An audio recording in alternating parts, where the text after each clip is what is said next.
Beyaz bayrak kaldırıldı. Şimdi indirildi. Koşu başladı değerli izleyenler.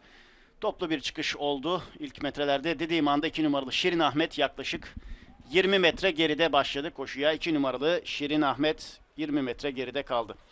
9 numaralı Naif Kız liderliği aldı. İkinciliğe 7 numaralı Güzel Kurşun sokuldu. Hemen yanlarında 4 numaralı Olympic Dream var. 1400 geçildi. 9 numaralı Naif Kız bir boy kadar önde.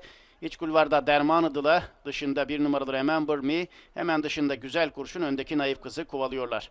1200 geçilmek üzere 9 numaralı Naif Kız 2 boy farklı önde. 1 numaralı Remember Me, dışta 7 numaralı Güzel Kurşun takipteler öndeki Naif Kız'ı. 4 boy geride 5 numaralı Derman Idıla, daha sonra 4 numaralı Olympic Dream ve daha sonra 10 numaralı Teksucan önlere gelmeye çalışıyor. En dışta Hanzade Gül de var. Bini de önde geçti 9 numaralı Naif Kız. Yine 1 numaralı Remember Me ve dışındaki 7 numaralı Güzel Kurşun takipte. 5 boy geride 5 numaralı Derman Idıla. İç kulvarda 4 numaralı Olympic Dream, daha sonra 10 numaralı Teksucan, dışta 3 numaralı Hanzade Gül. Son 800 geçilirken önlere yaklaşmaya çalışıyorlar.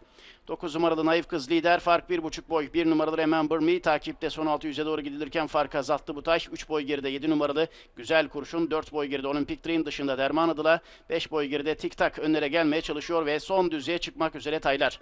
9 numaralı Naif Kız önde, 1 numaralı Remember Me takipte. Yine de yarım boy kadar önde Naif Kız. Remember Me ikincilikte, 5 boy geride 7 numaralı Güzel Kurşun mücadeleye katılmaya çalışıyor. Dıştan Derman Idılan'ın, ortadan Olympic Dream'in Tik Tak'ın atakları var. Son 300'de 9 numaralı Naif Kız önde, 1 numaralı Remember Me fark azaltıyor. Daha geride Güzel Kurşun.